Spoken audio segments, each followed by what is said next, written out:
এক যাযাবর জাতি কিভাবে আজকের ফিলিস্তিনি ধ্বংসকারী দানবে পরিণত হল চলুন জেনে আসি।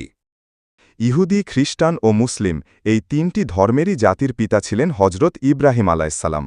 তার দুই পুত্র, এক ইসহাক আলাইসাল্লাম, যার বংশধররা পরিচিত বনি ইসরায়েল নামে, দুই ইসমাইল আলাইসাল্লাম, যার বংশধরদের মধ্য থেকেই আগমন ঘটে সর্বশেষ নবী মোহাম্মদ সাল্লাল্লাহু আলাইহি ওয়াসাল্লাম। হজরত ইসাক আলাইসাল্লামের ছেলে ইয়াকুব আলাইসাল্লামের আরেক নাম ছিল ইসরাইল।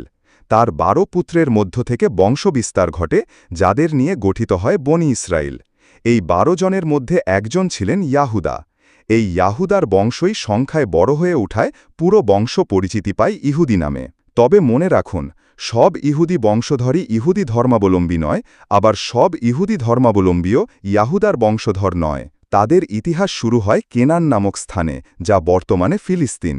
পরে দুর্ভিক্ষ দেখা দিলে ইয়াহুদা ও তার ভাইরা মিশরে চলে যায়, যেখানে তার ভাই ইউসুফ আলাইসাল্লাম তখন রাজা ছিলেন। তাদের এই অবস্থান ভালোই ছিল যতক্ষণ না ক্ষমতায় আসে ফেরাউন। ফেরাউনের আমলে বনি ইসরায়েলদের ওপর নেমে আসে চরম অত্যাচার।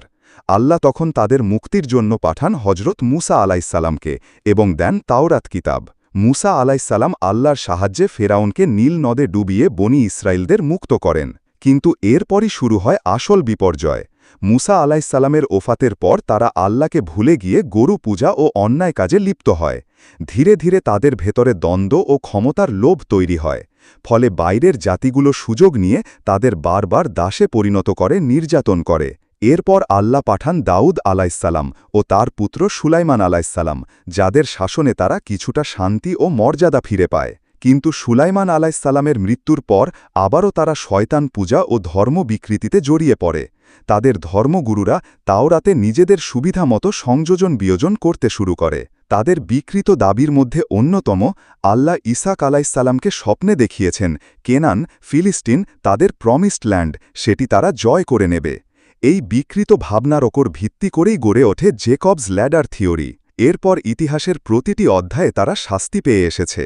ব্যাবিলনের হাতে গণহত্যা, রোমানদের হাতে বিতাড়ন, আরব অঞ্চল থেকে বিতাড়ন, ইউরোপে গিয়েও ঠাঁই না পাওয়া। তাদের স্বভাব ছিল খুব কৌশলী। যেখানে আশ্রয় পেত সেখানেই ধীরে ধীরে প্রতিবেশীদের জমি দখল করত। তারা ছিল ব্যবসায় দক্ষ, অর্থবান, আর সেই অর্থ দিয়েই স্থানীয়দের ওপর কর্তৃত্ব প্রতিষ্ঠা করত। এই আচরণের কারণে বারবার বিতাড়িত হতে হয়েছে। তবে এখানেই শেষ নয়।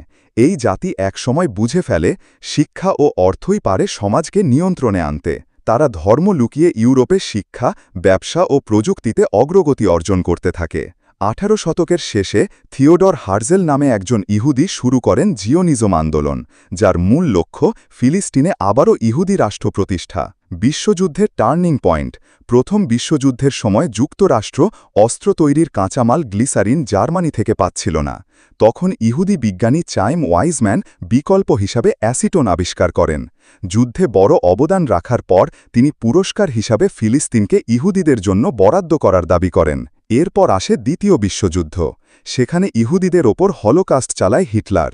প্রায় ৬০ লাখ ইহুদি হত্যার অভিযোগ তুলে বিশ্বব্যাপী তাদের প্রতি সহানুভূতি তৈরি করা হয়। এই সময় তাকেই ব্যবহার করে জিওনিজম আন্দোলন পায় তীব্র গতি। এই সময় তারা ফিলিস্তিনিদের বাড়ি ভাড়া করে থাকত। এরপর বেশি দামের লোভ দেখিয়ে বাড়ি কিনে নিত। কিছু কিছু জায়গায় তারা শক্তিশালী হয়ে বাড়িঘর দখল করা শুরু করে। এরপর ফিলিস্তিনিরা আন্দোলন ও প্রতিবাদ করে যে তাদের ঘরবাড়ি দখল করে নেওয়া হচ্ছে। এই সমস্যা সমাধানে ব্রিটেন ও জাতিসংঘ ঘোষণা করে 12 কোটি ফিলিস্তিনির জন্য 55% জমি আর মাত্র 6 লাখ ইহুদির জন্য 45%। এই অন্যায়েই জন্ম নেয় ইসরায়েল রাষ্ট্র, যার প্রথম প্রেসিডেন্ট হন সেই চাইম ওয়াইজম্যান। ইসরায়েল রাষ্ট্র ঘোষণার 6 মিনিটের মধ্যেই আমেরিকা স্বীকৃতি দেয়। তারপর ধাপে ধাপে তারা ফিলিস্তিনিদের জমি, ঘর, অধিকার কেড়ে নিতে শুরু করে। আর আজ গাজা, রাফা, পশ্চিম তীর সব ধ্বংস করে দিয়ে নিজেদের রাষ্ট্রকে দানবীয় রূপে দাঁড় করিয়েছে। আর আমরা, মুসলিম বিশ্বের নেতারা মুখে কুলুপ এঁটে চুপ করে বসে আছেন। আমরা চোখের সামনে গণহত্যা দেখেও সোচ্চার হচ্ছি না। বন্ধ, ইতিহাস জানো, চোখ খিলে শত্রুকে চেনো, আর নিজের বিবেককে প্রশ্ন করো, আর কত চুপ থাকবে।